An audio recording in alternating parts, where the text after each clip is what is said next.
అంశము మనసు జాగ్రత్త. చెప్పండి చెప్పండి, మనసు జాగ్రత్త. చెప్పండి, మనసు జాగ్రత్త. దేవుని బిడ్డలారా, ఈరోజు అంశాన్ని చాలా జాగ్రత్తగా మీరు పరిశీలన చేయాలి. మనస్సును దేవుడు ఎంతగానో ఆశీర్వదించి మనకిచ్చాడు. చెప్పండి, మనస్సును దేవుడు ఎంతో ఆశీర్వదించి మనకిచ్చాడు. మీరు కొంతమందిని మీరు చూసినట్లయితే మెంటల్ అంటారు. అనండి ఒకసారి, అనండి ఒకసారి.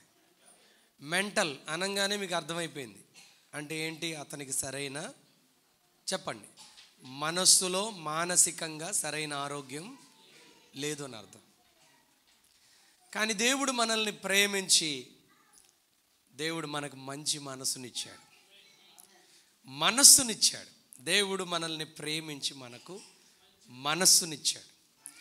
అది దేవుడు మనకిచ్చిన మంచి అదృష్టం అనకూడదు దాన్ని.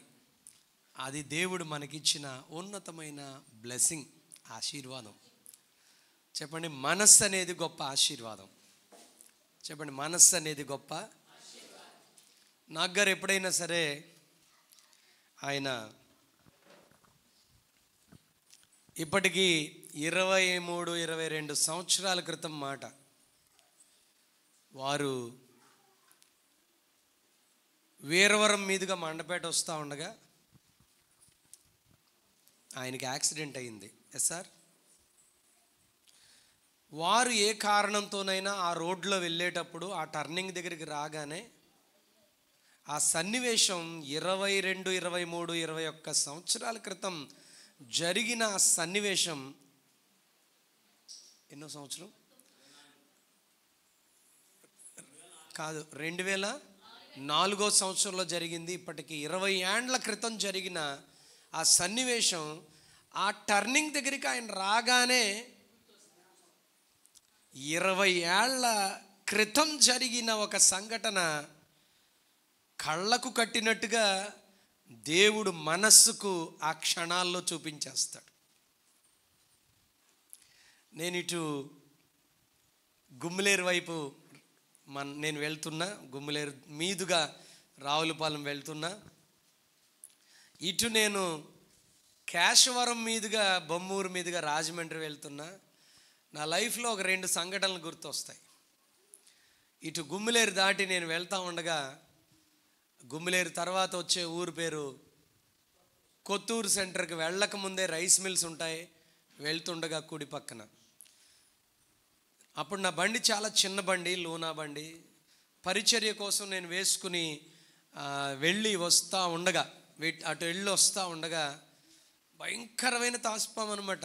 త్రాసుపాము ఎంత అంటే రోడ్డే ఇంచుమించుగా 20-25 అడుగులు ఉంటుంది. రోడ్లో సగం ఉన్న పాము, మంచి లావు పాము, ఎండలో ఇలా ఇలా పాగుతూ వెళ్తుంటే అందరూ ఆగిపోయారు.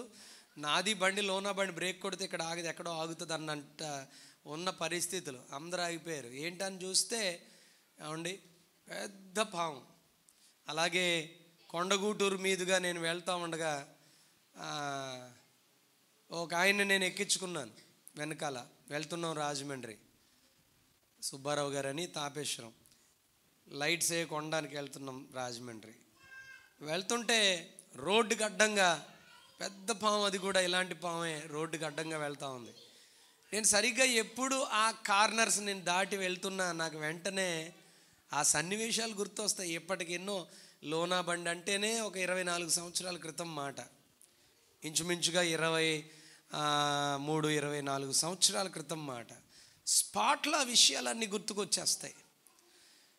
వాస్తవానికి మెంటల్ అన్నటువంటి వాళ్ళు ఒకవేళ ఏదైనా అలాంటి పరిస్థితిలో ఉన్నవాళ్ళు మనం కనుక చూస్తే వారికి అలాంటి సౌకర్యం, అలాంటి ఆశీర్వాదం వారికి లేదనే, ధన్యత లేదనే చెప్పాలి. చెప్పండి, ధన్యత లేదని చెప్పాలి. చాలామందికి ఆ విషయాల్లో ఫెయిల్ అవుతూ ఉంటారు. జ్ఞాపకం గురించి కాదు కానీ దేవుడు చక్కని బ్రెయిన్, మనస్సు ఇచ్చిన పరిస్థితులు వారికి ఉండవు.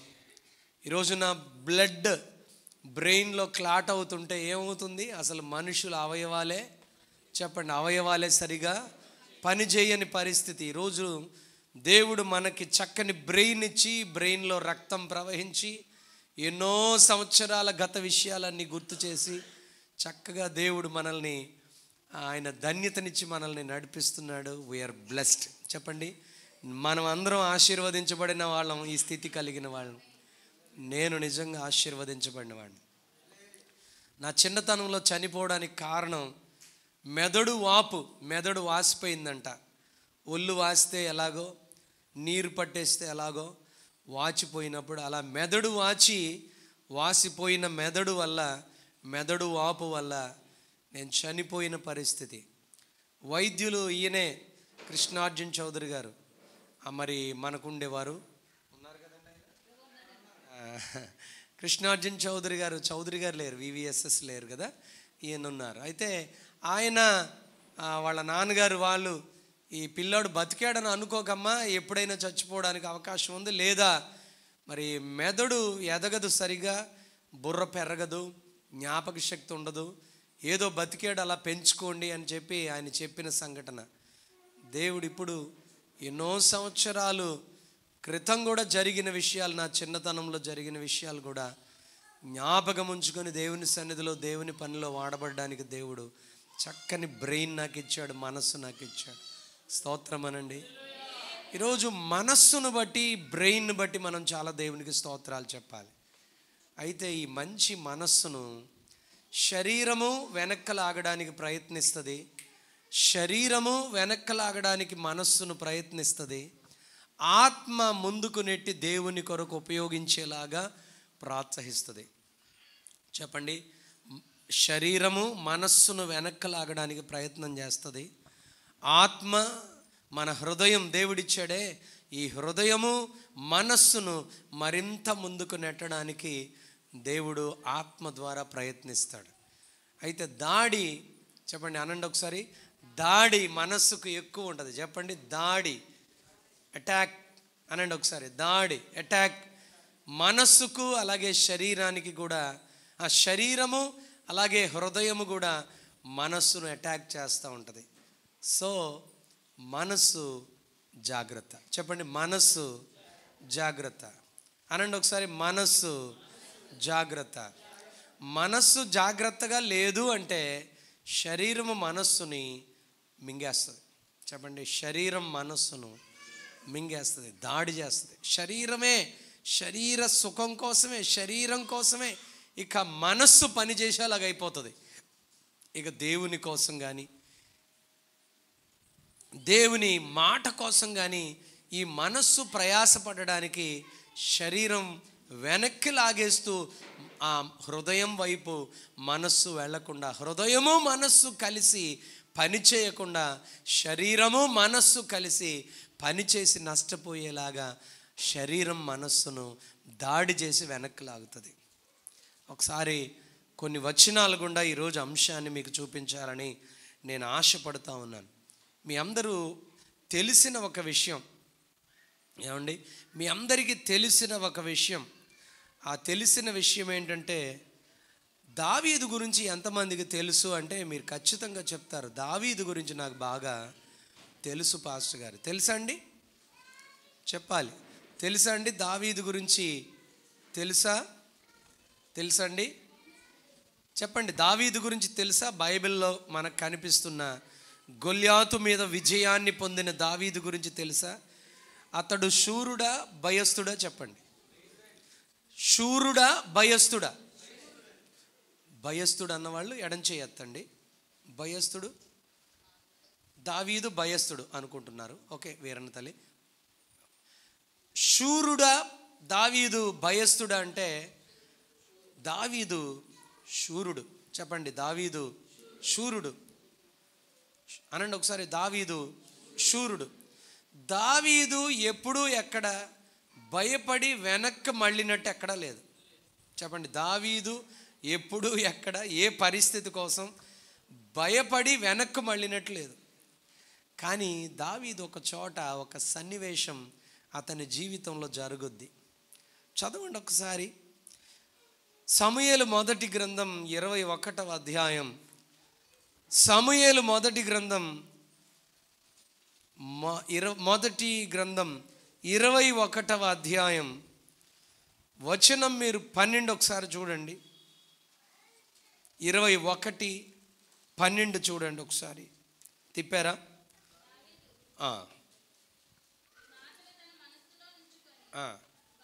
ఒకసారి 10వ వచనం. అంతటా దావీదు సౌలునకు భయపడినందున ఆ దినములనై లేచి పారిపోయి గాతు రాజైన ఆకీషు వద్దకు వచ్చెను. ఆకీషు సేవకులు, ఈ దావీదు ఆ దేశపు రాజు కాడా? వారు నాట్యమాడుచు గాన ప్రతిగానములు చేయుచు సౌలు 1000 కొలది హతము చేసెననియు దావీదు 10,000 కొలది హతము చేసెననియు పాడిన పాటలు ఇతని గూర్చినవే గదా అని అతనిని బట్టి రాజుతో మాటలాడగా, దావీదు ఈ మాటలు తన మనస్సులో ఉంచుకొని గాతు రాజైన ఆకీషునకు భయపడెను, బహు భయపడెను. కాబట్టి దావీదు వారి ఎదుట తన చర్య మార్చుకుని వెర్రివాని వలె నటించుచు ద్వారపు తలుపుల మీద గీతలు గీయుచు ఉమ్మి తన గడ్డము మీదికి కారనిచ్చుచుండెను. వారతని పట్టుకొని పోగా అతడు పిచ్చి చేష్టలు చేయుచు వచ్చాను. ఏం చేష్టలు అంట? ఎవరు పిచ్చి చేష్టలు? శూరుడు. చెప్పండి, ఎవరు? శూరుడు పిచ్చి చేష్టలు చేస్తున్నారు. అరే డాడీ, చాలా జాగ్రత్తగా ఈరోజు వాక్యం వినాలి మీరు. శూరుడు దావీదు పిచ్చి చేష్టలు చేస్తున్నాడు. ఓ మాటలో చెప్పాలంటే దావీదు పిచ్చి చేష్టలు చేస్తున్న ఆ 10 నిమిషాలు కూడా కాదు, ఆ ముందు క్షణాల్లో దావీదు చెవుల్లో ఏం పడ్డాయంటే, మళ్ళీ చెప్తున్నా, దావీదు పిచ్చి చేష్టలు మొదలు పెట్టిన కొన్ని నిమిషాల ముందు ఏం జరిగింది అంటే, ఏం జరిగింది అని అంటే, పిచ్చి చేష్టలు చేస్తున్న కొన్ని క్షణాల ముందు దావీదు యొక్క చెవికి కొన్ని మాటలు వినిపించినాయి. ఏమిటా మాటలు? దావీదును చంపేయండి అని కానీ, అరే డాడీ వినాలి, దావీదును చంపండి అని కానీ, దావీదు ఇలాంటి చెడ్డవాడు అని కానీ దావీదు చెవికి అలాంటి మాటలు వినబడలా. ఎలాంటి మాటలు వినబడ్డాయి? ఆకీష్ అనే రాజు దగ్గర దావీదు నిలబడి ఉండగా రాజుగారి గురించి రాజుగారి దగ్గర చెప్పడానికి అక్కడ ఉన్నటువంటి ఆ సైన్యంలో ఉన్నటువంటి వారు రాజు దగ్గరికి వచ్చినటువంటి దావీదు గురించి ఏం చెప్తున్నారంటే, దావీదు చిన్నోడేంట్రా, ఈరోజు దావీదు మన రాజైన ఆకీషు దగ్గరికి వచ్చాడు. ఇప్పుడు రాజైనటువంటి దావీదు ఒక దేశానికి రాజు కదా, ఈ ఒక దేశానికి రాజైన రాజు మన రాజు దగ్గరికి వచ్చాడు. ఈ వచ్చిన దావీదు అనబడిన రాజు ఎలాంటోడో తెలుసా? సౌలుకు 1000 కొలది, దావీదు 10,000 కొలది శత్రువులను హతమార్చారు అని చెప్పి స్త్రీలు పాటలు పాడిన విధానం మాకు గుర్తుంది. అప్పుడు ఇదిగో మన ముందు నిలబడినటువంటి ఈయనే అంత గొప్ప విజయాన్ని ఆ దినాన దేశానికి తీసుకొచ్చాడని మాట్లాడుతున్నారు. అలా అతని గొప్పతనాన్ని మాట్లాడుతున్న సమయంలో దావీదు భయపడడానికి ఏమన్నా ఉందా అని అంటే అసలు అవకాశమే లేదు. చెప్పండి, అతనికి అవకాశమే లేదు. కానీ దావీదు బహు భీతుడాయనని రాయబడింది. చెప్పండి, దావీదు బహు భీతుడాయను. కొన్నిసార్లు మిమ్మల్ని దేవుడు ఆత్మలో, మీ కుటుంబాలలో, మీ ఆధ్యాత్మిక జీవితాలలో మీ ప్రార్థనలు, నా ప్రార్థనలు ఆలకించి ఎన్నో విలువైన ఘనమైన కార్యాలు, గొప్ప సాక్ష్యాలు దేవుడు మన జీవితాలలో ఆయన చేసి ఉండగా, కొన్నిసార్లు మన కళ్ళ ముందు మన చెవులకు దేవుడు చేసిన కార్యాలు, ఆ సాక్ష్యాలు వినిపిస్తూ ఉండగా కూడా సాతానుడు మన మనస్సును ఏం చేయడానికి అవకాశం ఉందో తెలుసా? భయపెట్టడానికి అవకాశం ఉంది. మీరు అడగొచ్చు, ఇక్కడ దావీదు వింటున్న సాక్ష్యం అతని గొప్పతనం చెప్తున్నారు, దావీదు యొక్క గొప్పతనాన్ని. కానీ దావీదు బహుభీతుడై అక్కడ వెర్రివాని వలె పిచ్చివాని వలె ఉమ్ము అతని ఆ నోళ్లలో నుండి కాచి పిచ్చోడు చేష్టలు చేసే అంత పరిస్థితి అతనికి అసలు లేనే లేదు. కానీ అక్కడ మనస్సును అపవాది ఏం చేయడానికి ఈ దినాన అవకాశం ఉందో తెలుసా? దావీదు మనస్సే కాదు, మన మనసు కూడా దేవుడు మన జీవితాలలో గతము చేసిన కార్యాలు, ప్రస్తుతము చేస్తున్న కార్యాలు మన జీవితాలలో సాక్ష్యాలుగా చెప్పుకునే కృప దేవుడు మనకిచ్చాడు. కానీ కొన్నిసార్లు మనస్సును అపవాది ఏం చేస్తాడో తెలుసా? చెప్పండి, అదే ఏం చేస్తాడో తెలుసా? కలవరపరిచి భయపెట్టేస్తాడు. భయపెట్టగానే మనము గతములో ఎన్నడూ చెయ్యని పిచ్చి చేష్టలు చేస్తూ ఏం చేస్తామంటే దేవునికి మహిమను తేకుండా దేవునికి అవమానము తెచ్చే స్థితిలోనికి దిగజారిపోతాం. ఈరోజు మనస్సు అనండి ఒకసారి, మనస్సు జాగ్రత్త, మనస్సు జాగ్రత్త. చాలాసార్లు మనస్సును అపవాది ఏం చేస్తాడో తెలుసా? బలహీనపరుస్తాడు, పిచ్చోళ్ళలాగా ప్రవర్తించేలా చేస్తాడు. మీకు తెలుసా, మనం ఇక్కడే ఉంటాం, కానీ ఆసుపత్రికి తీసుకెళ్ళినటువంటి మన చుట్టాలు కానీ, మన పిల్లలు కానీ, మన బిడ్డలను గూర్చి కానీ, లేదా ప్రయాణం చేస్తున్న మన పిల్లల్ని గూర్చి కానీ, వింటున్నారా, కాలేజీకి వెళ్ళినటువంటి మన పిల్లల్ని గూర్చి కానీ, స్కూల్కి వెళ్ళిన మన పిల్లల్ని గూర్చి కానీ మన మనస్సులో కలవరం వచ్చేస్తుంది. ఈవేళ పిల్లోడు వెళ్ళాడు కానీ ఏంటో వెళ్తాడో లేదో, ఇవాళ నేను ఇలాగా అనుకుని నేను ఇదిగో బిడ్డను అక్కడికి ఆసుపత్రికి పంపించాను కానీ ఏమైపోతాడో. ఉన్నారా అందరూ? ఏమన్నా అందరూ ఉన్నారా? కొన్నిసార్లు మనస్సును అపవాది ఏం చేయడానికి అవకాశం ఉందనంటే బలహీనపరచడానికి, కృంగజేయడానికి, మన మనస్సును దాడి చేసి అపవాది దేవుని నుండి ఆశీర్వాదాలను, సమాధానాన్ని పొందకుండా అపవాది చేస్తాడు. మనస్సు జాగ్రత్త. చెప్పండి, మనస్సు జాగ్రత్త. ఓ భక్తుడిలా అన్నాడు, దేవా నీ ఎదుట నేను పాపము చేయకుండునట్లు, దేవా నీ ఎదుట నేను పాపము చేయకుండునట్లు నా హృదయములో నీ వాక్యం ఉంచుకున్నాను. హృదయములో వాక్యం ఉంటే మనస్సు అధైర్యపడే పరిస్థితి అపవాది తీసుకొస్తున్నప్పుడు, నాన్నగారు వినాలి, మనస్సు పరిచే పరిస్థితిని అపవాది శరీరము ద్వారా, పరిస్థితుల ద్వారా తీసుకొస్తున్నప్పుడు నీ హృదయములో దాచబడిన వాక్యం మనస్సుతో మాట్లాడి నిన్ను ఆ క్షణాలలో ధైర్యంగా నిలబెడుతుంది.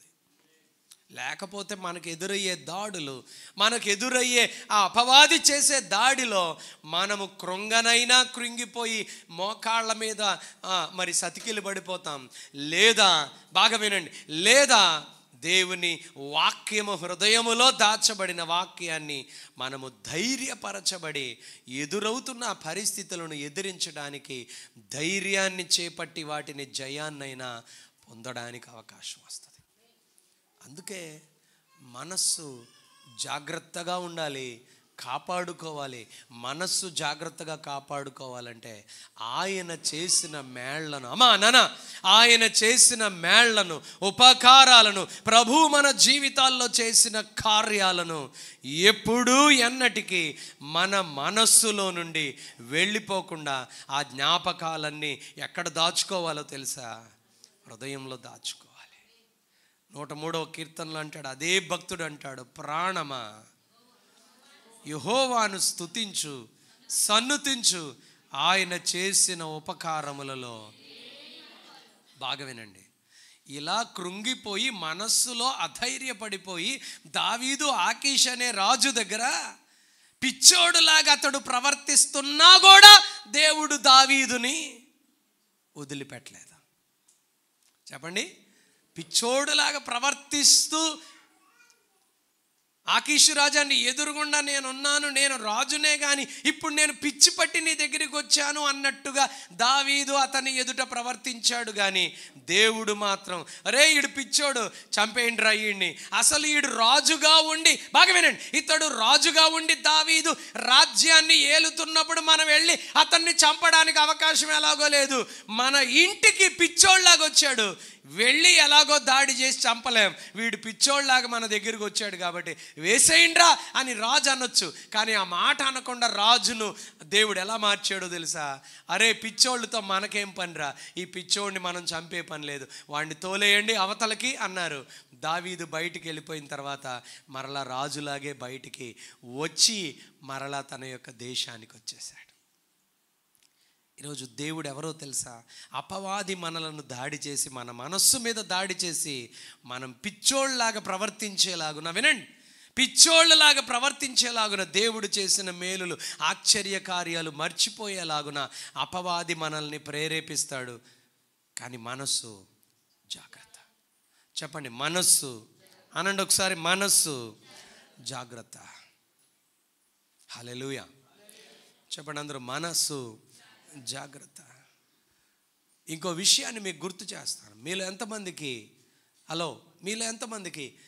ఏలియా తెలుసు? ముందు ఎవరి కోసం చెప్పాను అడుగుతాను. నేను దావీదు కోసం చెప్పాను. దావీదు ఇప్పుడు పిచ్చోళ్ళలాగా మాట్లాడుతున్నాడు, ప్రవర్తిస్తున్నాడు, పిచ్చోళ్ళలాగా ప్రవర్తిస్తున్నాడు. ఎవరు? దావీదు. కానీ అతడు పిచ్చోడు కాదు. దావీదు దేవుని అభిషేకంతో అతడు నింపబడినవాడు. కొన్నిసార్లు అపవాది మన మనస్సును దాడి చేసి మనల్ని కృంగజేసి మనలను జీవితంలో దేవుడు మనకిచ్చే బ్లెస్సింగ్స్, ఆయనిచ్చే దీవెనల ఆశీర్వాదాలు పొందుకోకుండా కలవరపరిచి మనల్ని మన ఆశీర్వాదము నుండి దూరంగా తరిమేస్తాడు. ఎంతమందికి తెలుసు ఏలియా? అనండి ఒకసారి, ఏలియా పిరికోడా ధైర్యశాలియా? చెప్పండి, ఏలియా పిరికోడా ధైర్యశాల? ఏలియా దేవుని ఆత్మచేత నింపబడి ధైర్యముగా దేవుని కొరకు జీవించిన ఒక గొప్ప ప్రవక్త. చెప్పండి, ఒక గొప్ప ప్రవక్త. ఒకరోజు ఏమంటున్నాడో ఆ మాట చదివి మనం మరలా దేవుని వాక్యంలోకి వెళ్దాం. చూడండి ఒకసారి, రాజులు రాసిన మొదటి గ్రంథం 19వ అధ్యాయం 4వ వచనం. మొదటి నుంచి 4 నేను చదువుతున్నా. ఏలియా చేసినదంతా అతడు ఖడ్గము చేత ప్రవక్తలనందరిని చంపించిన సంగతియును అహాబు యెజెబెలు నాకు తెలియజెప్పగా, యెజెబెలు ఒక దూత చేత ఏలియాకు ఈ వర్తమానము పంపించెను. ఎవరి చేత? యెజెబెలు ఎళ్ళల, ఒక దూత చేత. మొదటి రాజుల గ్రంథం 19వ అధ్యాయం 2వ వచనంలో ఉన్నాం. రేపు ఈ వేళకు నేను నీ ప్రాణమును వారిలో ఒకని ప్రాణము వలె చెయ్యని ఎడల దేవుడు నాకు గొప్ప అపాయము కలుగజేయునుగాక. కాబట్టి అతడు ఈ సమాచారము తెలుసుకొని లేచి తన ప్రాణము కాపాడుకొనుటకైపోయి యోధా సంబంధమైన బెయేర్షెబాకు చేరి అచ్చట ఉండుమని తన దాసునితో చెప్పి తాను ఒక దిన ప్రయాణము అరణ్యములోనికి పోయి ఒక బదరీ వృక్షము మీద క్రింద కూర్చుండి మరణాపేక్ష గలవాడై, యెహోవా, నా పితరుల కంటే నేను ఎక్కువ వాడను కాను, ఇంత మట్టుకు చాలును, నా ప్రాణము తీసుకొనుమని ప్రార్థన చేశాను. ధైర్యశాల పిరుకోడా? చెప్పండి, పిరుకోడా? ఏలియా ధైర్యశాలి. ఏలియా దేవుని ఆత్మ బలము చేత గొప్ప కార్యాలు దేవుని కొరకు చేసినవాడు. కానీ అంతటి గొప్పవాడిని ఏలియాను మనస్సులో అపవాది అహాబు భార్య అయిన యెజెబెలు ఒక వర్తమానం పంపించింది. ఇలా వినండి, ఒక వర్తమానం పంపించింది. ఎవరు పంపించారు? యెజెబెలు అనే ఒక చెడ్డ స్త్రీ, ఒక రాణి, ఒక అపవాది చేత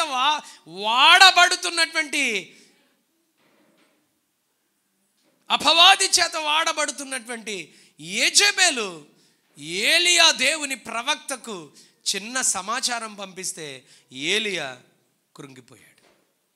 ఏమయ్యాడు? మనస్సులో ఆయన ఏమంటున్నాడు తెలుసా? ఆలోచనలు వెళ్ళిపోతున్నాయి మనస్సులోకి. ఎన్ని ఆలోచనలు తెలుసా అతనికి? ఇంత గొప్పవాణ్ణి ఇంత గొప్పగా 18వ అధ్యాయంలో దేవుడు నన్ను వాడుకుని ఇన్ని గొప్ప కార్యాలు నా ద్వారా చేశాడు. రేపు నేను చచ్చిపోబోతున్నాను, చచ్చేది కూడా ఒక ఆడ మనిషి చేతిలో నేను చచ్చిపోబోతున్నాను అని చెప్పి మనస్సులో, వినండి, వచ్చిన వర్తమానాన్ని, ఎవరితోనో సమాచారం పంపించింది యెజెబెలు, వచ్చిన వర్తమానాన్ని ఈయన మనస్సులో ధ్యానం చేసి చేసి చేసి దేవునితో ఏమంటున్నాడో తెలుసా? దేవా, నేనేమి ఎక్కువ వాడను కాను, నన్ను ఇంత మట్టుకు చాలు, నా ప్రాణము తీసేసుకో, నన్ను చంపేయి అంటున్నాడు. చెప్పాలి, నన్ను అమ్మా టేక్ దెమ్ అవుట్, అమ్మా టేక్ దెమ్ అవుట్. ఓకే,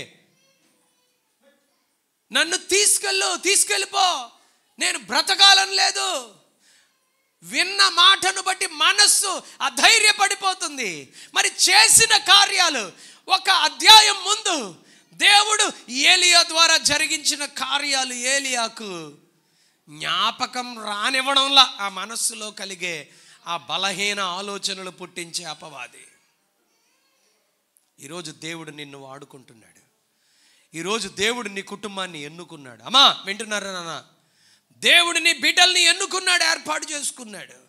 నిన్ను దేవుడు ఎన్నుకొని ఏర్పాటు చేసుకుని దేవుడు నీకు మంచి కుటుంబాన్ని ఇస్తే కలిగే చిన్న చిన్న ఆలోచనలు ఏమని నిన్ను భయపెడుతున్నాయో తెలుసా? ఇక పిల్లలు ఏమైపోతారో, ఇక నా భర్త ఏమైపోతాడో, ఇక నా భార్య ఏమైపోద్దో, ఈ ఆరోగ్య పరిస్థితులు ఎంత మటుకు నన్ను దాడి చేసి నన్ను బలహీనపరుస్తాయో అని కృంగిపోతా ఉన్నావేమో. నా ప్రభువు చెబుతున్న మాట, ఇంత మట్టుకు చాలునని ఏలియాతో మాట్లాడిన దేవుడు అహాబు యెజెబెలు ద్వారా బలహీనపరిచినటువంటి ఆ ఏలియాను దేవుడు బలపరుస్తూ అంటున్నాడు, లే ఇదిగో ఆహారం, లే ఇదిగో నీళ్లు, త్రాగు, ఆహారం భుజించు, నీ శక్తికి మించిన ప్రయాణం నీకుందని ఏలియాకి చెప్పి బలపరిచిన దేవుడు ఈ ఉదయకాల సమయంలో నిన్ను నన్ను దేవుడు బలపరుస్తున్నాడు. హల్లెలూయా చెప్పండి.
ఒకవేళ అది నిజమే కావచ్చు, కానీ అక్కడ దేవుడు ఏం చేశాడో తెలుసా?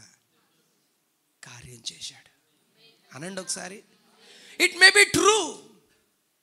ఒకవేళ అది కావచ్చు, కానీ అక్కడ కార్యాన్ని దేవుడు నెరవేరకుండా పరిస్థితులను ప్రభు ఏం చేశారో తెలుసా? తారుమారు. అది నీ దేవుని గొప్పతనం. చెప్పండి, అది నీ దేవుని గొప్పతనం. ఇవాళ మనస్సుకి అపవాది ఏం చేస్తాడో తెలుసా? నీ మనస్సును, నా మనస్సును ఎంత మట్టుకు కలవరపరిచి బలహీనపరిచి దేవునికి దూరం అయ్యేలా చేయగలడో అంతవరకు దాడి చేయడానికి మనస్సు గురించి వాడు ప్రయత్నం చేస్తాడు. కానీ నా ప్రభువు ఉన్నాడే, నన్ను బలపరిచే దేవుడు ఉన్నాడే, ఆయన మనల్ని నిశ్చయంగా ఆ పరిస్థితులన్నిటి మధ్యలో నుంచి బయటికి తీసుకొస్తాడు. ఏలియాని తెచ్చాడా దేవుడు బయటికి? ఏలియాని తీసుకొచ్చాడా? సో మనస్సుకు కొన్ని ఆలోచనలు వచ్చి దాడి చేస్తూ ఉంటాయి. అనండి ఒకసారి, దాడి అంటే ఇక ఆ దాడి చేసే సమయంలో మనస్సు ఏమైపోద్దంటే పగిలిపోతుంది, పతనమైపోద్ది, కృంగిపోతుంది, నిరాశపడిపోద్ది. కానీ ఆ పరిస్థితుల్లో దేవుని వాక్యం నీ హృదయంలో ఉంటే, 119వ కీర్తన 9-10 వచనాల్లో ఉన్న ఆ మాట మన హృదయంలో ఉంటే, ఆ వాక్యము మన హృదయాన్ని ఏం చేస్తుందో తెలుసా? ధైర్యపరుస్తుంది. మనస్సును దాడి చేసే శరీరం ఎలాంటిదో ఒక వచనం చదువుతున్నాను చూడండి. సామెతల గ్రంథం 1వ అధ్యాయం, సామెతల గ్రంథం 1వ అధ్యాయం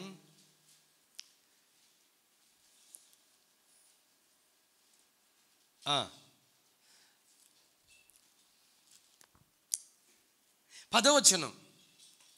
నా కుమారుడా, పాపులు నిన్ను ప్రేరేపింపగా ఒప్పకుము. దేనికి ప్రేరేపిస్తాడు? శరీరం మన మనస్సును, అంటే పాపమును ప్రేమించి పాపాన్ని జరిగించడానికి మనల్ని ప్రేరేపిస్తాడు.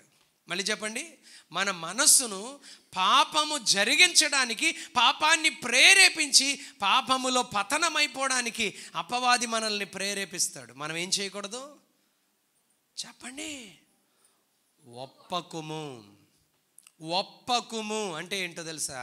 ప్రేరేపిస్తుంది కానీ నువ్వు మాత్రం ఒప్పుకోవద్దు. హృదయం ఏం ప్రేరేపిస్తుంది? హృదయంలో ఉన్న దేవుని వాక్యం ఏం ప్రేరేపిస్తుంది? ఒకసారి చూడండి, న్యాయాధిపతుల గ్రంథం 14వ అధ్యాయం 6వ వచనం లాగా మన హృదయములో ఉన్న దేవుని వాక్యం మన హృదయాన్ని బలపరుచుద్ది. న్యాయాధిపతుల గ్రంథం 14వ అధ్యాయం 6వ వచనం లాగా దేవుని ఆత్మ మన హృదయాన్ని, దేవుని వాక్యం మన హృదయాన్ని అద్భుతంగా ప్రేరేపిస్తుంది. యెహోవా ఆత్మ అతనిని ప్రేరేపింపగా అతని చేతిలో ఏమీ లేకపోయినను ఒకడు మేక పిల్లను చీల్చున్నట్లు అతడు దానిని చీల్చెను. సింహాన్ని చీల్చేశాడు. చెప్పండి, సింహాన్ని. ఏమండి, బాగా వినాలి. సింహాన్ని చీల్చేశాడు. అతని చేతిలో ఏమీ లేదు, ముందు సింహం ఉంది, చేతిలో ఏమీ లేకపోయినా అతన్ని ప్రేరేపించిన దేవుని ఆత్మ ఉందే, అతన్ని ప్రేరేపించి బలపరిచే దేవుని ఆత్మ ఉందే, మనస్సును బలపరిచే ఆత్మ దేవుని వాక్యం ఆ హృదయాన్ని బలపరుస్తూ తన ముందున్న సమస్యను, సింహము లాంటి సమస్యను సంసోను ఒక మేక పిల్లను చీల్చినట్టుగా చీల్చేలాగా దేవుని వాక్యం, దేవుని యొక్క ఆత్మ మన హృదయాన్ని బలపరిచి సమస్యను జయించి ముందుకెళ్ళేలా చేస్తుంది. నిన్ను ప్రేరేపించే మనస్సును ప్రేరేపించే శరీరానికి, నీ మనస్సును ప్రేరేపించే శరీరానికి, నీ మనస్సును ఆత్మ ద్వారా బలపరిచి ప్రేరేపించి నిన్ను నడిపించే పరిశుద్ధాత్మ దేవునికి, వాక్యానికి అంత తేడా ఉంది. చెప్పండి, అంత తేడా ఉంది. ఆయన అంటున్నాడు, మనస్సు ప్రేరేపించిన దావీదు, మనస్సు ప్రేరేపించిన ఏలియా ఏమంటున్నాడు తెలుసా? ఇక బ్రతకాలనే కోరిక లేదు అంటున్నాడు. కానీ ఇతని మనస్సును అధైర్యపరచడానికి ముందు సింహము నిలబడిన సంసోనును బలపరిచే దేవుని ఆత్మ, వాక్యం నిజంగా సంసోనును బలపరిచి మేకపిల్లలాగా ఆ ఎదురుగా ఉన్నటువంటి సింహాన్ని చీల్చేలాగున దేవుడు బలపరిచాడు. మీరు నాకు చెప్పండి, ఇక్కడ కూర్చుని దేవుని వాక్యం వింటున్న దేవుని బిడ్డలారా, ఏదైనా చిన్న అపస్వరం మన చెవికి మన కంటికి కనిపించిన వెంటనే ఇది ఇలా జరుగుతుందో లేదో అనే అపనమ్మకం కలుగుద్దా లేదో చెప్పండి. చెప్పండి. చాలా విచిత్రం మొన్న జరిగింది, భలే విచిత్రం. టైర్కి మేక ఏదన్నా గుచ్చుకుంటే స్లోగా పావు గంట సేపు గుచ్చుకుంటుందా, వెంటనే ఒక 2-3 నిమిషాల్లో లోపలికి దిగిపోద్దా? చెప్పాలి నాకు. 2-3 సార్లు ఇలా తిరగంగానే వెళ్ళిపోద్ది లోపలికి. నేను పావు గంట సేపు బండి నడుపుతా ఉన్నాను, శబ్దం వస్తుంది, టిక్ టిక్ టిక్ టిక్ అని. ఇదేంట్రా గడియారం ఉంది, బండిలో వస్తుంది, ఏదో తేడా వచ్చిందని చాలా దూరం వెళ్ళిన తర్వాత ఎందుకైనా మంచిదని నా గమ్యం చేరిపోయాను. గమ్యం చేరి బండి ఆపి ఎందుకైనా మంచిదని ఆ చీకట్లో ఇలా తడిమితే మెరిసిపోతుంది, ఒక స్క్రూ మెరిసిపోతుంది. వెంటనే లాగడానికి చాలా టైం పట్టింది, దిగిపోలేదు లోపలికి. జస్ట్ అది ఒక 30 సైజు స్క్రూ అయితే కనుక 25 దిగింది, ఇంకా ఆ రంగుళం పైనే ఉంది. బయటికి లాగాను, జేబులో వేసుకున్నాను, ఇంటికి తెచ్చాను. ఎంత ఆశ్చర్యమో తెలుసా, ప్యాచ్ పడలేదు. స్తోత్రం అనండి. సరైన రీతిగా గుచ్చుకోలేదు. మరి పావు గంట నడిపాను. నేను ఆ రోజు పరిచర్యక దిగిపోయి ఉంటే నేను వెళ్ళను. అందుకని దేవుడు ఏం చేశాడో తెలుసా, నా కొడుకు వెళ్ళాలి పరిచర్యకు అని చెప్పి దేవుడు గుచ్చుకున్న స్క్రూను కూడా ఆపాడని చెప్పాలండి నా యేసయ్యకి. పైన ఉంది, కావాలని చూపిస్తాను. తెచ్చేవిలేసాను, కొత్తగా మెరిసిపోతుంది. ఇది పారేసేది కదరా బాబు, దాసేదని తెచ్చాను. మళ్ళీ ఏమనిపించిందంటే ఇసిరేస్తే మళ్ళీ ఇంకెవడికన్నా గుచ్చుకుంటుందేమో.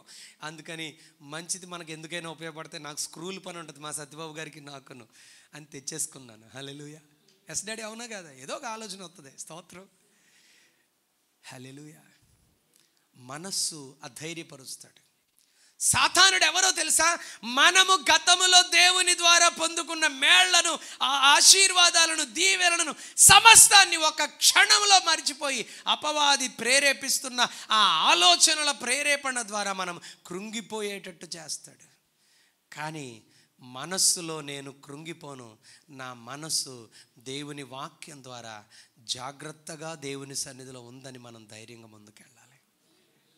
ఆమేన్ అనండి ఒకసారి. మనస్సు జాగ్రత్త, లేదా మనస జాగ్రత్త. ఇంకో మాట చదువుతారు ఒకసారి. నెహెమ్యా గ్రంథం 9వ అధ్యాయం. అరే డాడీ, ఈ వచనాల నుంచి వెళ్తాను.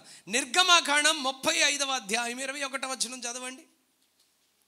ఎక్సోడస్ 35:21. ఎక్సోడస్ 35:21.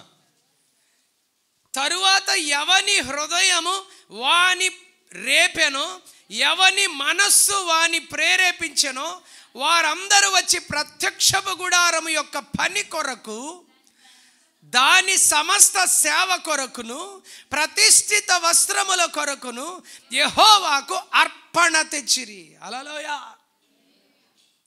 ఎవరండి వీళ్ళు? మనస్సును దేవుడు ప్రేరేపించాడట. అనండి ఒకసారి. మనస్సును దేవుడు ప్రేరేపించాడు. దేవుడు మనస్సును ప్రేరేపిస్తే దేవుని ప్రత్యక్షపు గుడారం అనబడిన, ఫ్యాన్ ఆన్ చేయండి ఎవరైనా తెలిసిన వాళ్ళు, దేవుని ప్రత్యక్షపు గుడారం అనబడిన దేవుని పరిచర్య కొరకు, దేవుని మహిమ కొరకు దేవుడు మన మనస్సును ఏం చేస్తారో తెలుసా? బలపరుస్తాడు, ప్రేరేపిస్తాడు. చెప్పండి ఒకసారి, ప్రేరేపిస్తాడు అనండి ఒకసారి. మనస్సును దేవుడు ప్రేరేపిస్తాడు దేవుని కోసం. చెప్పండి, దేవుని కోసం అనండి ఒకసారి. దేవుని కోసం దేవుడు మనస్సును ప్రేరేపిస్తాడు. హల్లెలూయా, హల్లెలూయా.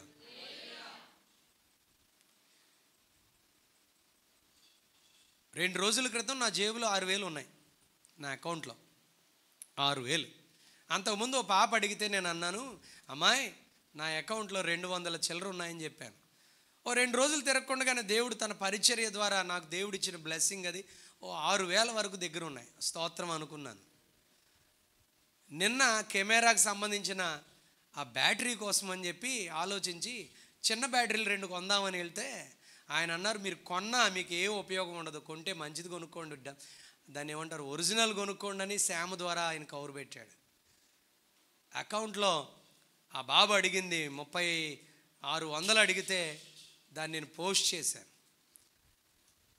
ఆశ్చర్యం ఏంటో తెలుసా, నిన్న రాత్రి ఎంత ఉన్నాయని చెప్పి చూసుకుంటే అకౌంట్లో 500 ఉన్నాయి. దేవుడు ఎలాంటి వాడు తెలుసా, అప్పుడే ఏమీ చెప్పండి, అప్పుడే ఏమీ లేదు, ఆ కాసేపట్లోనే నీకు కావలసిన సమస్తం సిద్ధపరుస్తాడు. ఆ పాప అడిగినప్పుడు అకౌంట్లో డబ్బులు ఉన్నాయని అడిగినప్పుడు నేను చాలా షై అయ్యాను. అయ్యో, పిల్లలు అలా అడిగినప్పుడు డబ్బులు ఇస్తానన్నారు అకౌంట్లో వేయడానికి, దాన్ని ఏమంటారు ఫోన్పేలో వేయడానికి అంటే అరే అనిపించింది. ఆ కాసేపట్లో నా మనసు గాయమైంది. మరలా ఒక 2-3 రోజుల్లో పరిచర్యలో దేవుడు ఈ రోజుకు కావలసిన సమస్తాన్ని దేవుడు చెప్పండి, మనస్సు కృంగిపోవడానికి వీలు లేదు. దేవుడు తగిన కాలమున మన ప్రతి అవసరత తీర్చి మనల్నే కాదు, మన బిడ్డల్నే కాదు, పరిచర్యనే కాదు, దేవుడు నడిపిస్తాడు. చెప్పండి, నడిపిస్తాడు అనండి ఒకసారి, నడిపిస్తాడు. అందుకే మనస్సును గాయపరిచి మనస్సును ప్రేరేపించి అధైర్యపరుస్తున్న అపవాదికి ఎట్టి పరిస్థితుల్లో మనస్సును శరీరం వైపు అపవాది వైపు మళ్ళించడానికి వీలే లేదు. ఇంకో మాట చదువురా నాన్న, మొదటి దినవృత్తాంతాలు 21వ అధ్యాయం 1వ వచనం చూడండి. మొదటి దినవృత్తాంతాలు 21వ అధ్యాయం, కొంచెం త్వరగానే నేను చెప్పేస్తాను. 21వ అధ్యాయం 1వ వచనం చదవండి. First Chronicles 21:1. ఏమండి, తరువాత సాతాను అనండి ఒకసారి, తరువాత సాతాను ఇశ్రాయేలునకు విరోధముగా లేచి ఇశ్రాయేలీయులను లెక్కించుటకు దావీదును ప్రేరేపణ అనండి ఒకసారి. ఎంత ప్రేరేపణ వచ్చేద్దో కదా, చెప్పండి, ఎంత ప్రేరేపణ వచ్చేద్దో. హల్లెలూయా అనండి.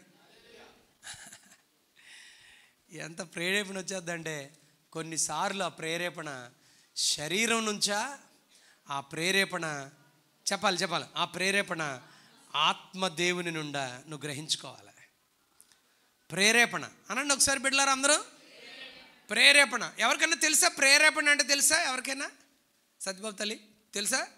ప్రేరేపణ మనకు వెంటనే ఆలోచన వస్తుంది, వెంటనే ఫోన్ చేయాలనిపిస్తుంది, వెంటనే ఆలోచన వస్తుంది, అక్కడికి వెళ్ళాలనిపిస్తుంది, వెంటనే ఆలోచన వస్తుంది, ఆ పనిని వెంటనే ఆ క్షణమే చేసేయాలనిపిస్తుంది.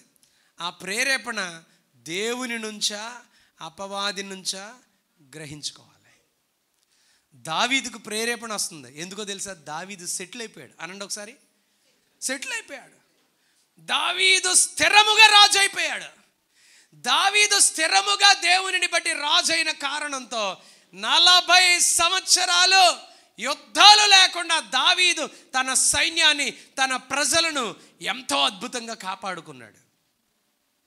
ప్రేరేపణ వస్తుంది, నేను సెటిల్ అయిపోయాను, అసలు జనం ఎంతమంది అయ్యారో, దేవుడు నాకు ఇచ్చినటువంటి ప్రజలు ఎన్ని లక్షల మంది అయిపోయారో నేను లెక్క పెట్టేయాలి అనే ప్రేరేపణ వచ్చేసింది. ప్రేరేపణ వచ్చి ఏం చేశాడో తెలుసా?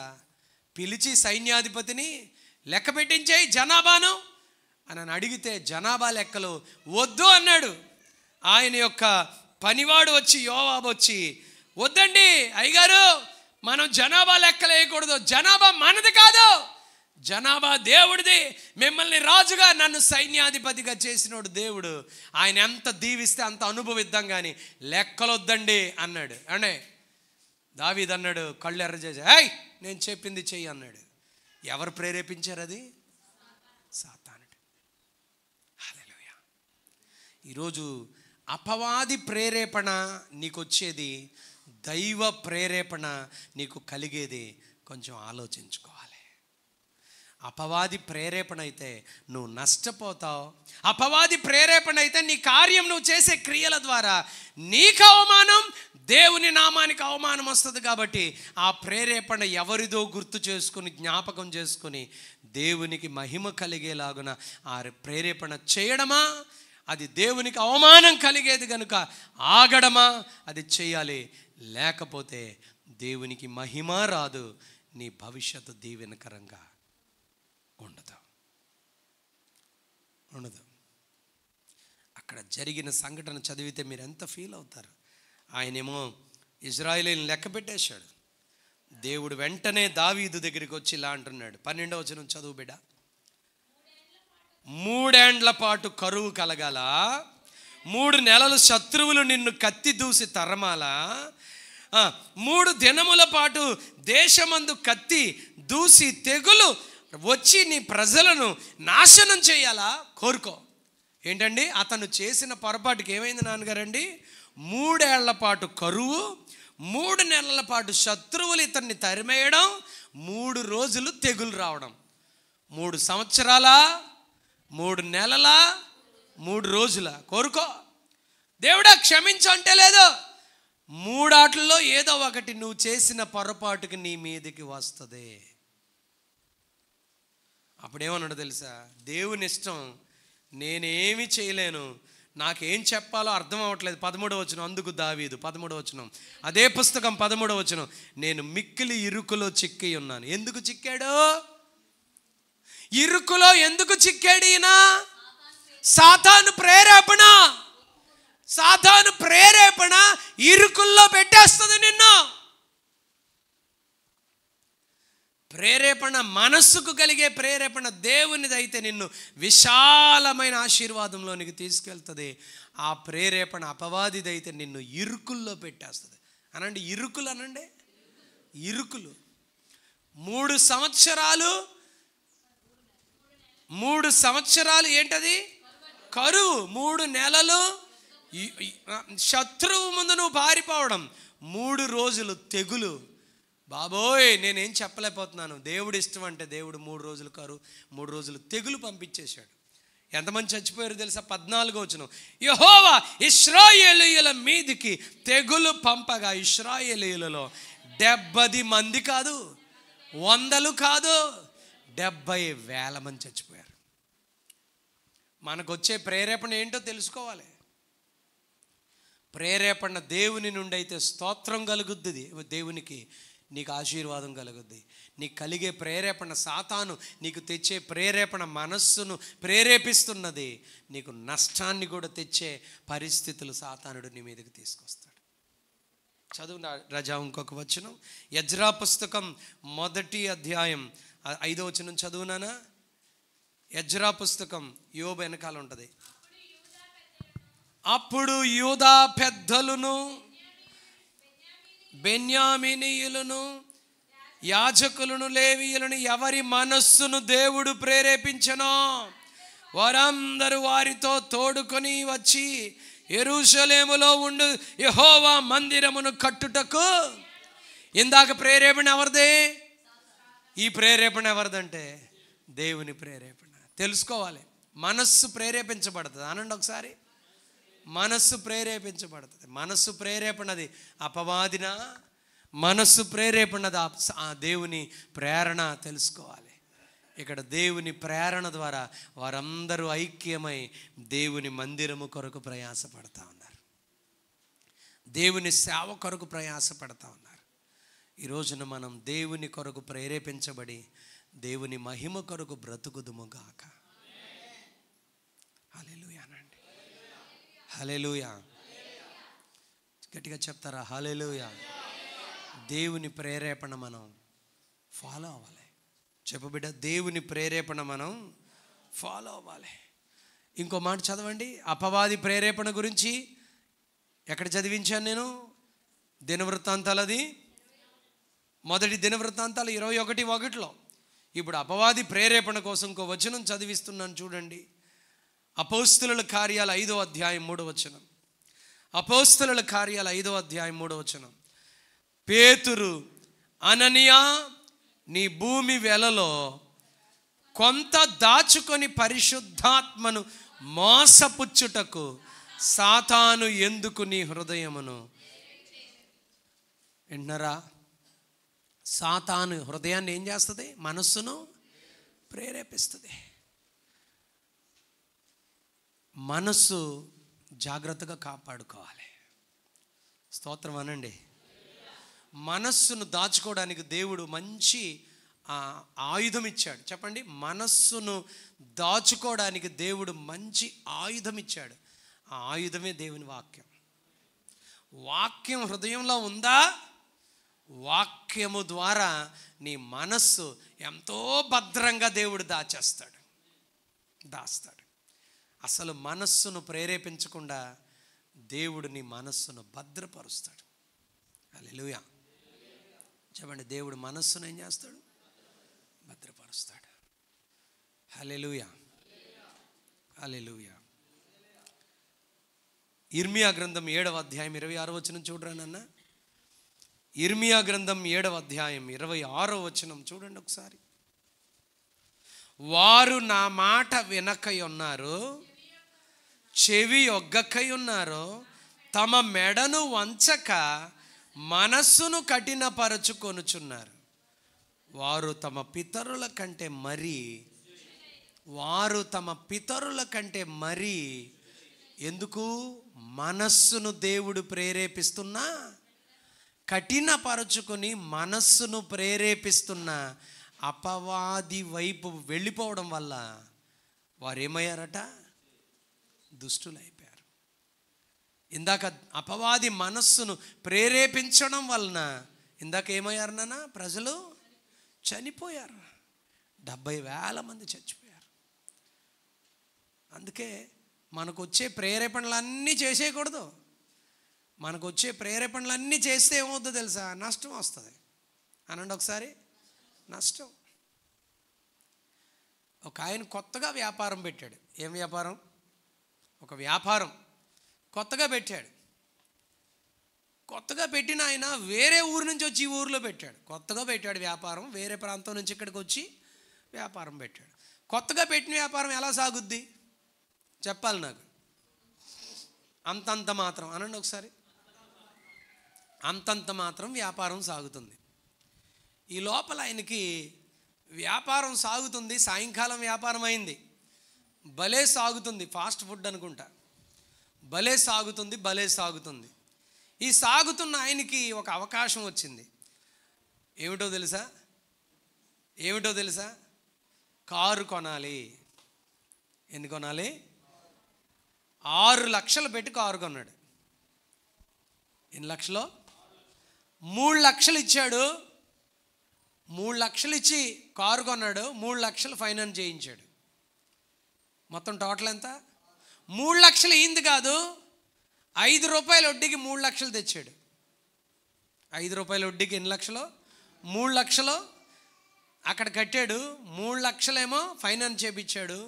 ఈ డబ్బు అదే, ఆ డబ్బు అదే. మొత్తం 6 లక్షల కారు ఏంటది చెప్పండి? వడ్డీయే, ఫైనాన్స్ అప్పే. తెచ్చేసి కారు ఏం చేశాడంటే వాడుతూ ఉండగా, ఏమండి నెల కట్టాలి కదా, 6 నెలల నుంచి కట్టలేదు. 3 లక్షలకే కట్టలేదు. అనండి, అక్కడ కట్టలేదు. ఇంకో 3 లక్షలకు కట్టలేదు. ఈ ఫైనాన్స్ వాళ్ళు ఏం చేశారంటే కారు గురించి వెతికితే ఈ 3 లక్షల దగ్గర తీసుకున్న వాళ్ళకి మీ దగ్గర ఉంచండి, వడ్డీ కట్టలేదు కదా, ఆపుకోండి కారు అని అక్కడ పెట్టాడు. వాళ్ళు వచ్చి ఏం చేశారంటే ఈ 3 లక్షల వాడి దగ్గర నుంచి కారు ఎట్టుపోయారు. ఈ 3 లక్షల వాళ్ళేమో ఏళ్ళ డబ్బులు 5 రూపాయల వడ్డీ వాళ్ళేమో ఏం చెయ్యాలో తోచక కింద మీద పడతా ఉన్నారు. ఇప్పుడు ప్రస్తుతానికి సెటిల్మెంట్ ఎలా అయిందో తెలుసా? వడ్డీ ఇవ్వం 3 లక్షలకి, అసలు ఇచ్చేస్తాం. ఈ లోపల కారు వెళ్ళిపోయింది, అడిగి అసలు అయినోడికి వెళ్ళిపోయింది కారు. ఇక్కడ పరిస్థితులు ఎలా ఉన్నాయో తెలుసా? అతనికి ఒక స్థలమో ఇల్లు ఉంది. ఇల్లు అమ్మేసి ఆ ఊరిలో ఇక్కడికి వచ్చాడు కదా, ఆ ఊరిలో ఇల్లు అమ్మేసి ప్రస్తుతానికి అప్పు తీర్చే పరిస్థితులకి కిందకు వచ్చేసారు. అతని ప్రేరేపణ వల్ల ఏం పోయింది చెప్పండి? అతని ప్రేరేపణ వల్ల ఏం పోయింది? ఇల్లు పోతుంది, ఇంకా పోలేదు, పరువు పోయింది. ఈ సమాచారానికి నేనే పెద్ద. అన్నట్టుగా నా మీద పెట్టబోయారు. ఇటు నేను చెప్పలేకపోయాను, అటు నేను చెప్పలేకపోయాను. ఇటు నాకు కావాల్సిన వాళ్ళే, అటు నాకు కావాల్సిన వాళ్ళే. వీళ్ళ ఫోను ఎత్తలేదు, వాళ్ళ ఫోను ఎత్తలేదు. సైలెంట్గా ఉన్నాను. మాకు సేవ ఎక్కువైపోయింది కిట్టు, అసలు బిజీ కిట్టు నాకు. హల్లెలూయా అనండి ఒకసారి. ప్రేరేపణలు ఏంటో కొంచెం చూసి చెప్పండి, పర్లేదు, చూసి అది దేవుని సన్నిధిలో ఆలోచించి ఆ ప్రేరేపణలకు ముందుకు వెళ్ళాలి. లేకపోతే చెప్పండి, లేకపోతే 11 దాటిపోద్ది. హల్లెలూయా అనండి. ఏమవుద్ది? టైము దాటిపోతుంది. ఇంకా వచనం చదవండి నాన్నగారండి ఒకసారి. ఇందాక చదివారా చిన్నే? అపోస్తల కార్యాలు 5:3 వచనం. ఎవరు ప్రేరేపించారండి ఆయన్ని? ఏమయ్యారండి వాళ్ళిద్దరూ? భార్యాభర్తలు ఇద్దరు ప్రేరేపణ ద్వారా చచ్చిపోయారు. మనస్సు ప్రేరేపించబడితే ఏమైపోద్దులే అండి పాస్టర్ గారు అంత చెప్తారు. చచ్చిపోతావు, జాగ్రత్త. ఉన్నాయి అన్నీ ఏమైపోతాయి? ఊడిపోతాయి, జాగ్రత్త. అందుకే ప్రేరేపించబడే మనస్సు ఎవరి ద్వారా ప్రేరేపించబడుతుందో కొంచెం ఆలోచించి చెప్పండి, ముందుకు వెళ్ళాలి. ఒకే ఒక వచనం చెప్తాను నాన్నగారండి. హల్లెలూయా చెప్పండి. యెషయా గ్రంథం 26వ అధ్యాయం, ఇదే లాస్ట్ వచనం, ఇంకెక్కువ చెప్పను, మీకు అర్థమైతే చాలు నాకు టాపిక్. నేను చాలా వచనాలు రాసుకున్నాను. యెషయా గ్రంథం 26వ అధ్యాయం 3వ వచనం చదువునానా? 26:3 నాన్న. ఆ బిడ్డ చదువుతున్నారు, చదువు నాన్న. ఎవని మనస్సు నీ మీద ఆనుకొనునో, ఎవని మనస్సు అనండి ఒకసారి. ఈ వచనం అంతా గంట పాఠం చేద్దాం. ఎవని మనస్సు నీ మీద ఆనుకొనునో వానిని నీవు పూర్ణ శాంతి గలవానిగా కాపాడుదువు. ఎలయనగా అతడు నీ యందు విశ్వాసముంచి ఉన్నాడు. ఇలా జరగకపోతే అన్ని తిప్పలే వస్తాయి. ఇలా జరగకపోతే అన్ని అవమానాలే వస్తాయి. ఇలా జరగకపోతే దేవునికి అవమానం, నీ కన్న తల్లిదండ్రులకు అవమానం, సమాజంలో నీకు పెద్ద అవమానం, అనుమానం కాదు అవమానం, దేవుని వైపు కన్నెత్తి చూసే పరిస్థితులు కూడా లేకుండా అపవాది చేస్తాడు. అందుకనే మనసు, హృదయం, వాక్యం దేవుని మీద ఆనుకుంటే పూర్ణ శాంతి. అనండి ఒకసారి. చాలామందికి రాత్రులు నిద్ర ఆడతలేదంట. ఏ చెప్పండి, రాత్రులు నిద్ర ఆడతలేదంట. ఏ మనస్సు యెహోవా మీద ఆనుకొని లేదు కాబట్టి నిద్ర పడట్లేదు. ఉన్నారా అందరూ? హలో సత్యబాబు, నిద్ర పడద్దా నీకు? మీ ఆయన నిద్రపోతాడా? బాగా నిద్రపోతాడా? అసలు ఇద్దరు పిల్లలు గొడవేసి వడ్డేమో. అవును, ఆడికి 3 పిల్లలు కదా, 3 పిల్లలు గొడవేసి వడ్డేమో ఆడు కదా.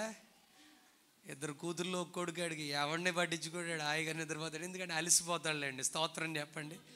ఏమండి, రోడ్లు అలసపెట్టేస్తాయి. దాని గురించి కాదు. ఈరోజు నీ మనస్సు దేవుని మీద ఆనుకుంటే, దేవుని పైన నీవు సంపూర్ణంగా ఆధారపడితే, మనస్సును దేవుడు నిద్ర, విశ్రాంతి, ప్రశాంతత దేవుడు అనుగ్రహిస్తాడు. హల్లెలూయా చెప్పండి. అందరూ చెప్పండి హల్లెలూయా. మీ మనసు ఎక్కడుంది? ఒక ఆయన అడిగారట, ఎరా మనసు ఎక్కడుందంటే, నా మనసు పారేసుకున్నాను అన్నాడటాడు. అయితే నీకేముండదు? మనశ్శాంతి ఉండదు. ఉంటుందా? ఉంటుందా చెప్పండి. నాన్నగారు చెప్తారు కరెక్ట్గా, పెద్దారు కాబట్టి ఆయన. ఏమండి నాన్నగారు చెప్పండి, మనసు పారేసుకుంటూ ఉంటుందండి? ఉండదు. దేని మీద మనసు పారేసుకోవద్దండి. డబ్బు మీద కానీ, పేరు మీద కానీ, లోకం మీద కానీ, దేని మీద మనసు పెట్టద్దు. యేసు స్వామి మీద పెట్టండి, పూర్ణ శాంతి. అనండి ఒకసారి. మా శామ్ అన్నాడు, డాడీ యాపిల్ ఫోన్ ఒకటి కొనండి, ఒక అవకాశం వచ్చింది అన్నాడు. ఆడిని అన్నాను, రే అన్ని కొంటానన్నాను అనుకోకుండా. అమ్మ అంది అక్కకి ఫీజు కట్టాలంటే 15,000 వరకు, ఇంకేదేదో చెప్పింది. అన్నీ జాగ్రత్తగా చూసుకుంటాను నాన్న, నా కొడుక నీకేమీ కొనలేకపోతున్నాను అయ్యయ్యో అని ఆడు ఎదురుగుండా అలా అన్నాను. స్తోత్రం. అలా అంటే మా ఇద్దరికి అర్థమవుద్ది. అంటే 6,000 జేబులో ఉండేసరికి నేను అనుకున్నానండి, ఎంత ఇంకో 2,000 ఆడికి ఎలాగోలా కొనాలి, ఆడు ఆశపడుతున్నాడు అనుకున్నాను. నిన్న ఆ కెమెరా గురించి నాకు ఇది వచ్చింది, లైవ్ కరెక్ట్గా వెళ్ళట్లేదు, ముక్కలు కింద వెళ్తుంది. ఏంటి కారణం అంటే అతను చెప్పారు. సరే బ్యాటరీ గురించి అని ఆలోచన చేస్తే నిన్న దేవుడు నా యేసయ్యకి నేను చాలా వందనొస్తుండే. హల్లెలూయా చెప్పండి. దేవుడికి స్తోత్రం. వచ్చిన దగ్గర నుంచి ఇప్పటి వరకు లైవ్ వెళ్తానే ఉందా, ఆగిపోలేదు. కొత్త బ్యాటరీ అది. మనసు దేని మీద ఆనుకుంటే చాలో తెలుసా? దేవుని మీద ఆనుకుంటే ఏ విషయంలో కూడా దేవుడు నిన్ను చిన్నబొచ్చుడు. ఎవరి మీద ఆనుకుందాం? దేవుని పైన. మళ్ళా చదువుతున్నానండి, ఎవని మనస్సు నీ మీద ఆనుకునో వానిని నీవు పూర్ణ శాంతి గలవానిగా కాపాడుదువు, ఏలయనగా అతడు నీ మీద విశ్వాసం ఉంచు. దేవుని మీద విశ్వాసం ఉంచుదాం. పూర్తిగా దేవుని మీద ఆనుకోండి. ఏమండే, పెళ్ళి ఆలస్యమైందా? దేవుని మీద ఆనుకో. చదువు ఆలస్యమైందా? దేవుని మీద ఆనుకో. వ్యాపారం ఆలస్యం అవుతుందా? దేవుని మీద ఆనుకో. ఏదైనా కొంచెం తొందరగా ఉందో చెప్పండి, దేవుని మీద నేను ఆనుకుని విశ్వాసం ఉంచుతాను, నన్ను దేవుడు పూర్ణ శాంతి గలవానిగా కాపాడుతాడు. ఇదే చివరి వచనం. చాలా వచనాలు తీసుకున్నాను. చెప్పగలరా?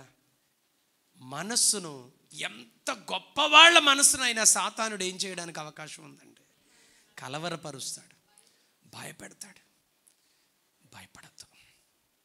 హల్లెలూయా చెప్పండి. శామ్ వచ్చేయండి.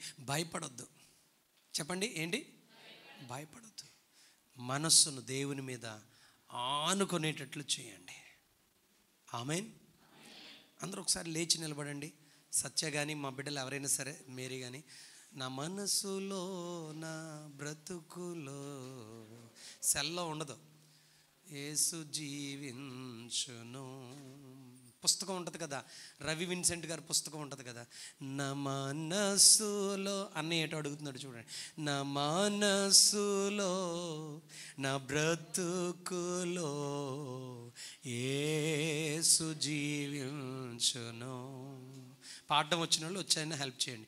నా మనసులో నా బ్రతుకులో యేసు జీవించును. కొంచెం గట్టిగా. నా మనసులో నా బ్రతుకులో యేసు జీవించును. యేసు జీవించును. యేసు జీవించును. యేసు జీవించును. యేసు జీవించును. యేసు జీవించును. అందరు కళ్ళు మూసుకుందాం. యేసు జీవించును. ఒకసారి ఎలా వినండి. ఈ పాట పాడుతూ మీ మనసు ఒకవేళ లోకం మీద ఆనుకుని ఉంటే ఇప్పుడు తీసుకురండి. ఆ మనసును పట్టుకోండి, తీసుకొచ్చి యేసయ్య అంటే వాక్యం మీద, ఆయన సన్నిధి మీద, ఆయన పరిశుద్ధాత్మ దేవుని మీద ఆధారపడేటట్లుగా మనస్సును తెచ్చి కూర్చోబెట్టండి. మనస అటు ఇటు చంచలించకే. మనస రా నా ప్రభు దగ్గరికి, వాక్యం దగ్గరికి. పరిశుద్ధాత్ముడు నిన్ను నడిపిస్తాడు. మనస పూర్ణ శాంతి మనస్సులో నీకు దొరుకుద్ది మనస అని చెప్పి ఒక్క 2 నిమిషాలు ఈ పాట ఆరాధన చేస్తాను. కలిసి ఆరాధన చేయండి. నా మనసులో నా బ్రతుకులో యేసు జీవించును. నా మనసులో నా బ్రతుకులో యేసు జీవించును. ఇంకొకసారి. నా మనసులో లో యేసు జీవించును, యేసు జీవించును, యేసు జీవించును, యేసు జీవించును, యేసు జీవించును. నా మనసులో నా బ్రతుకులో యేసు జీవించును, నా మనసులో నా బ్రతుకులో జీవించును, నా తలంపులో నా ఆలోచనలలో యేసు జీవించును, నా తలంపులలో నా ఆలోచనలో యేసు. పాడండి డాడీ గారు దయచేసి, బిడ్డ రే డాడీ పాడండి. లో నా ఆలోచనలో యేసు జీవించును, నా తలంపులలో నా ఆలోచనలో యేసు జీవించును, యేసు జీవించును, యేసు జీవించును, ఓ యేసు జీవించును, ఓ యేసు జీవించును. నా నడకలో నా నడవలో యేసు జీవించును, నా నడకలో నా నడతలో యేసు జీవించును, యేసు జీవించును, యేసు జీవించును. నోరు తెరిచి ఆరాధన చేద్దాం నాన్నగారు. యేసు జీవించును, యేసు జీవించును, అస్సలు భయపడొద్దు భయపడొద్దు. యేసు జీవించును, యేసు జీవించును, నా శ్వాసలో నా ధ్యాసలో యేసు జీవించును, నా శ్వాసలో నా ధ్యాసలో యేసు జీవించును, నా ప్రాణములో నా ధ్యానములో యేసు జీవించును,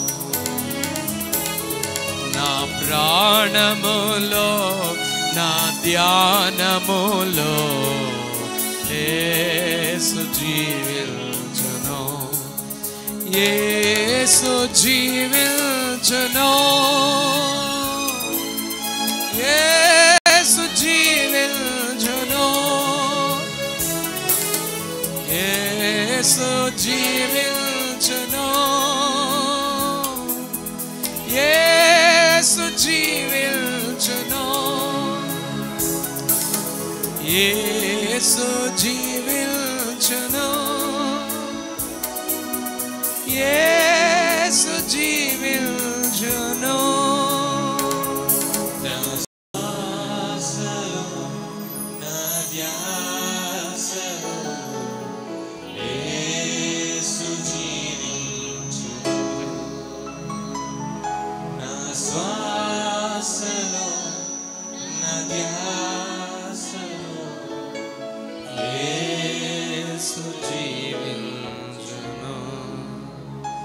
నిన్ను తెలుసా దేవుడు ఒక మెంటల్ లాగా చేయలే, మెంటల్ దానిలా చేయలే.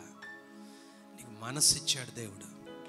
కానీ అపవాదే నిన్ను పిచ్చోళ్ళలా చేస్తూ ఉంది, నిన్ను పిచ్చిదానిలాగా చేస్తూ ఉంది.